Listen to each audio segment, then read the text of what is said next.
so many variables, aren't there? But at the top of this, I've got to say form, I think, is the most important variable when looking at a horse's chance. If you find that line of form, we used to call it Frankel form. In Frankel's 3-year-old year, anything that ran against him seemed to be winning. See, the Stars was the same, that Eclipse he ran in. Whatever he came out of it won. When you find that thread of form, I think you follow it and it can pay off.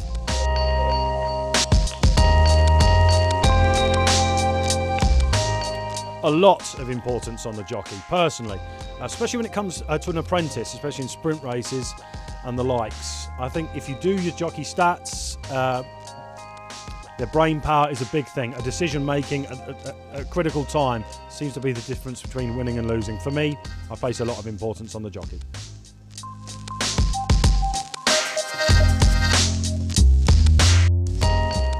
Well, luckily I get to work in the industry, so a lot of mine, you know, is done during the day. I analyse a lot of races. I also do spotlight races as well, so I get to look ahead. But you have to put the hours in, don't you? Let's face it. It's not always popular with the wife, but you've got to put the hours in if you want to win the big bucks. It's that simple.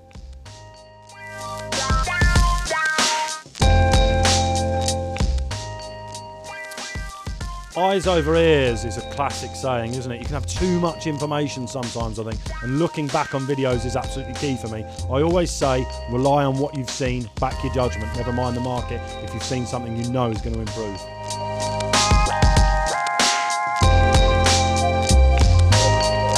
Let's say betting. I think sometimes we can get a little bit too obsessed with these late moves that come in 10 minutes before a race. It can just throw you. You have to stick to your judgment. Your opinion is key. If you can't back your own opinion, you're in the wrong game.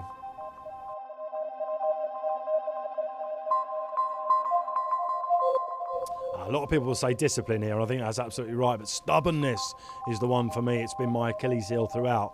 If I see something, you know, and sometimes I know I'm wrong, but your stubbornness makes you go that way. Sometimes you should jump off a horse, and it takes me a while to do it.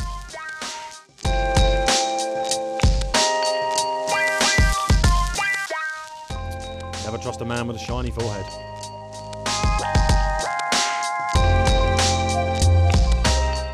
Oh, there's so many, aren't there? And lots of people will tell you all sorts, multiples or whatever. I think I had a treble that really got me into racing back in the late 90s. But in 2002, when Barracuda won his Stayers hurdle coming up that hill, I mean, I literally waded into him, and he came there, didn't he? And came there. Barracuda, one of my favourite horses, definitely one of my best ever bets.